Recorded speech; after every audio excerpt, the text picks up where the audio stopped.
Hi, welcome to this Dronedesk user guide covering the embeddable inquiry form.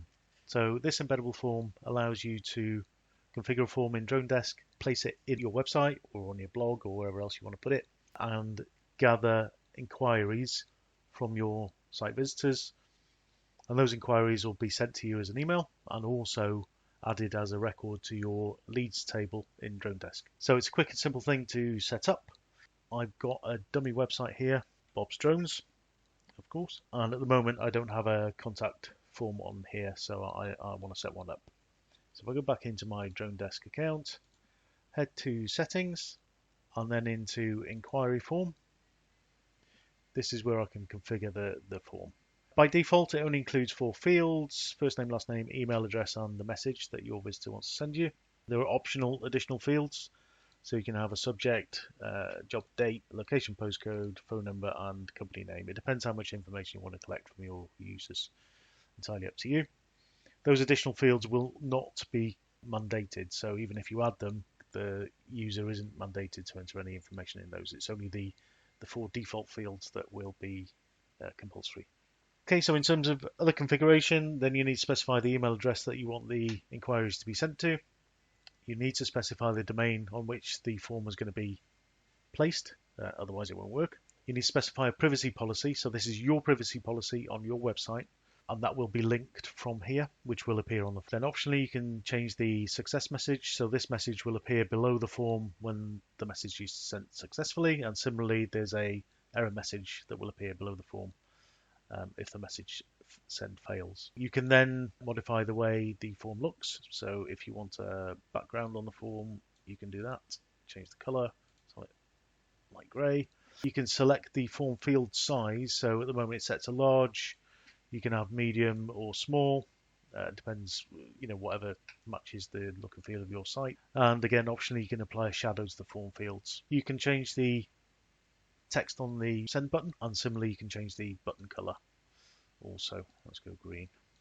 Okay, so that's the form configured. That's how I want it to look on the site. You can test it here if you want to. If you do test it here, it will create a record in your leads table, so just bear that in mind. But I'm going to go straight to paste the code now straight into my website. So if I copy the code from here, I'll go and place it in my HTML. Okay, so back over at Bob's Drones, if I refresh that page now, the form will appear exactly as it did in the configuration. So let's fill this in. Okay, so that's the form filled in. I'm going to click send now, and what you'll see is this is a demonstration of how the error messages will appear. So this is the phone field, and I didn't enter a correctly formatted phone number. It has to be a UK mobile or landline number, and similarly I didn't enter a valid postcode. So that form's now fully filled in. Okay, so I'm going to send that inquiry now. And there we go. Thank you. We'll get back to you in 24 hours, as per the message you said. What that's done now is sent an email to the email I'd specified, and also created a record in the leads table. So let's just have a look at those. Here's the email that's come through. That's the format. So effectively, you can reply straight to this email, and it'll go to the person that raised the inquiry. Just go back to Dronedesk. Go into leads now. They get added as connected records because the clients contacted you, so they're in a connected state. So you'll see them appear like this. So there's the record that we created actually.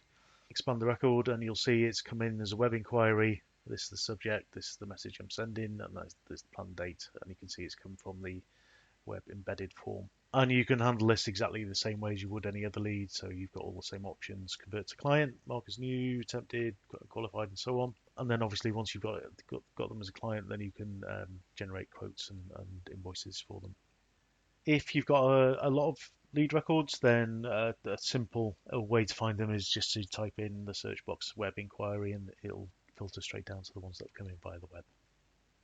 The next action date is always set as today's date when the job comes in, because I can see no reason why you wouldn't want to contact an inquiry or get back to an inquiry straight away. You can go back into settings at any point and change the configuration, and those changes will be immediately reflected on your web form. So for example, if I decided I didn't want the grey background, I wanted to go blue instead, purple.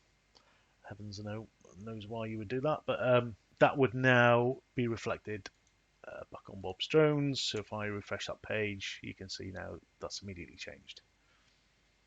Okay, so any changes you're making in the configuration are immediately reflected live on your website. Okay, so that about covers it. Thanks for watching. Hope you find it useful, and I'll see you in the next video.